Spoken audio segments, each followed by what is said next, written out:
السلام علیکم ناظرین، گرد و پیش رضی کے ساتھ سب سے پہلے آپ ہمارے چینل کو سبسکرائب کریں اور بیل آئیکن کو کلک کریں۔ آج ہم آپ کے لیے 20 جنوری کے واقعات لے کر حاضر ہوئے ہیں، اور سلسلہ وہی پاکستان کی کہانی ماہو سال کے آئینے میں۔ اور اگر ہم 20 جنوری کے واقعات پر نظر ڈالیں تو 20 جنوری کے اہم واقعات کا آغاز 1972 سے ہوتا ہے۔ 1972 میں یہ وہ دن تھا جب آج ہی کے روز ملتان میں اس وقت کے وزیر اعظم ذوالفقار علی بھٹو، انہیں برسر اقتدار آئے ہوئے کچھ ہی عرصہ ہوا تھا، تو انہوں نے پہلا کام یہ کیا تھا کہ ملتان میں ایک خفیہ اجلاس منعقد ہوا تھا، جس میں ایٹمی پروگرام کے منصوبے کو حتمی شکل دی گئی تھی، اور وہی وہ منصوبہ ہے کہ جس کے نتیجے میں پاکستان آج ایٹمی قوت ہے، اور اسلامی دنیا کی پہلی ایٹمی قوت کا اعزاز پاکستان کو حاصل ہوا۔ وہ اجلاس جو ہے وہ وائٹ ہاؤس سابق وزیر اعلیٰ پنجاب نواب صادق حسین قریشی کی رہائش گاہ پر منعقد ہوا تھا۔ اس رہائش گاہ پر اہم لوگ شریک ہوئے تھے، کچھ سائنسدان بھی تھے اور بہت سارے لوگ تھے، اور وہاں یہ فیصلہ ہوا تھا کہ پاکستان نے ایٹم بم بنانا ہے۔ یہ 1972 کا واقعہ ہے۔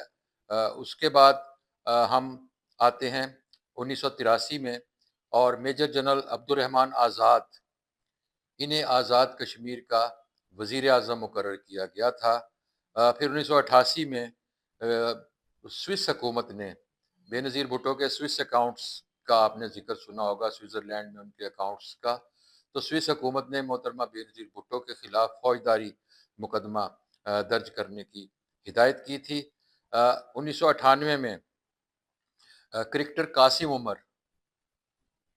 ان پر منشیات کا الزام عائد ہوا تھا، اور ان پر کرکٹ کھیلنے پر پابندی عائد کر دی گئی تھی۔ 7 سال کے لیے انہیں کرکٹ سے باہر کر دیا گیا تھا، اور پھر عملاً ان کا کیریئر بھی، وہیں سے بہت اچھے بلے باز تھے، اور ان کا کیریئر بھی وہاں سے ختم ہو گیا تھا۔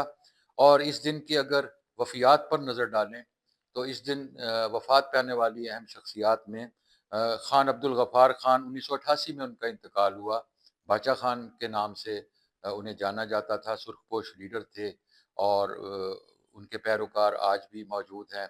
1900 آزاد کشمیر میں اے این پی اور اس سے پہلے نیب، یہ سارے جو پارٹیاں ہیں یہ باچا خان کی قیادت میں آج بھی کام کر رہی ہیں۔ باچا خان نے تحریک آزادی میں بھی انہوں نے اپنا کردار ادا کیا تھا، اور وہ ایک بڑے لیڈر تھے جن کا 1988 میں انتقال ہوا۔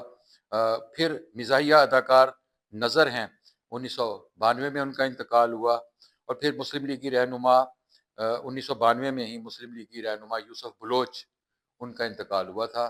اور 20 جنوری کی وفیات میں ایک اہم نام ملتان سے، دنیا بھر میں نعت کے حوالے سے ایک بہت بڑا نام، اردو غزل کے حوالے سے، نعت کے حوالے سے آسی کرنالی صاحب کا 20 جنوری کو ملتان میں انتقال ہوا۔ وہ ماہر تعلیم تھے، محقق تھے، انہوں نے ڈاکٹریٹ کی ڈگری حاصل کی، اور بہت سی ان کی کتابیں ملتان میں نعت کے حوالے سے اور دنیا بھر میں نعت کے حوالے سے انہیں احترام کی نظروں سے دیکھا جاتا ہے۔ ناظرین اکرام، اس ویڈیو پر آپ کومنٹس بھی کیجئے، اسے شیئر بھی کریں، اسے لائک بھی کریں۔ دوبارہ ویڈیو کے ساتھ کل ملاقات ہوگی۔ خدا حافظ۔